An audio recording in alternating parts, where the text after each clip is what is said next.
উচিত। আপনি তো সত্যের কাছাকাছি থাকলেও মানুষ প্রতিবাদ করবে। আজগুবিতার তো সীমা থাকা দরকার। বাংলাদেশকে নিয়ে ঠাট্টা রসিকতা মেতে উঠেছে, বাংলাদেশের মানুষকে নিয়ে ছিনিমিনি খেলা শুরু করেছে। মিথ্যা কথা কেন বলবো?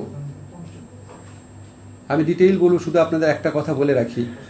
একটা ভিডিওতে নাকি দাবি করা হয়েছে 3-4 তারিখে রাতে আমি ক্যান্টনমেন্টে ছিলাম, আর্মি অফিসারদের সাথে নিয়ে ভারতের দালালদের নিয়ে আমি মিটিং করেছি। আমি অবাক হয়ে যে মানুষের কল্পনারও তো একটা সীমা থাকা উচিত। 3 তারিখে মাহবুব মোর্শেদের সাথে শহীদ মিনারে সমাবেশ করার পর রাত 9টা পর্যন্ত ছিলাম, বাসায় গিয়েছিলাম।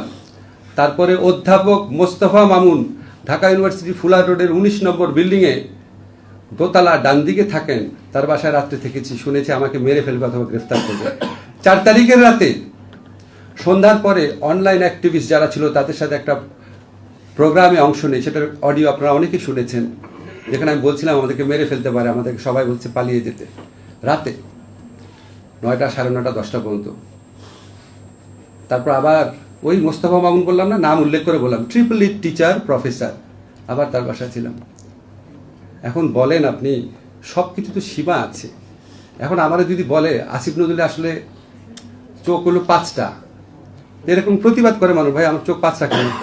সব কিছু তো সীমা আছে একটা, মানে তখন আমাকে যখন কেউ বলে ভাই এটা আপনি একটু ক্লিয়ার করেন, কি ক্লিয়ার করেন? এখন যদি আমি বলি রাশেদ, আমার ধারণা তুমি আসলে মেয়ে, ওকে প্রতিবাদ করবো, বলে স্যার আপনি পাগল নাকি, কি বলেন এগুলি কথা? আমি যদি রাখালদাকে বলি রাখালদা, আমি একটা জায়গায় শুনলাম আপনার বয়স আসলে 12। আচ্ছা বলেন, মানে আপনি তো সত্যের কাছাকাছি থাকলেও মানুষ প্রতিবাদ করবে। আজগুবিতার তো সীমা থাকা দরকার। এটা ব্যক্তিগত আমার কাছে বললাম, শুধু কি আমার ক্ষেত্রে, কার ক্ষেত্রে হচ্ছে না বলেন? আমাদের শফিকের ক্ষেত্রে কম হচ্ছে? এরকম একটা মানুষ এই রকম ভূমিকা রেখেছে, আপনারা কি শুনছেন? আপনারা ওর থেকে 10% শোনেন নাই, তারে বলে গণশত্রু। সব কিছুর সীমা থাকা দরকার। তাহলে আপনি কার পারপাস সার্ভ করছেন? আজকে আমাদের রাষ্ট্র গঠনের দায়িত্ব, আজকে এই এত মানুষের স্যাক্রিফাইসের বিনিময়ে আমাদের প্রধান কাজ কি? সবসময় বলি আমাদের প্রধান কাজ হচ্ছে 4টা। বিচার, এই গণহত্যার বিচার করতে হবে। আহত যারা আছে, নিহত যারা আছে, তাদের পরিবার, তাদের পুনর্বাসন 2 নাম্বার। 3 নাম্বার সংস্কার, যতটুকু করতে পারি আমরা। 4 নাম্বার নির্বাচন। 17 বছর যাবৎ বাংলাদেশের মানুষ ভোট দেয় না, বাংলাদেশের তরুণরা ভোট দেয় না। আমি অনেকবার বলেছি, আবার বলি, কনস্টিটিউশন যখন পড়াতে যাই, ডেমোক্রেসি সংবিধানের পড়াতে, তারা হাসে, বলে ভোট আবার কি? আপনারা কয়জন ভোট দিয়েছেন এখানে গত 17 বছরে? বলেন কয়জন? হাত তোলেন তো, কয়জন দিচ্ছেন? 2-1 দিলে ভয়েও তুলবে না এখন।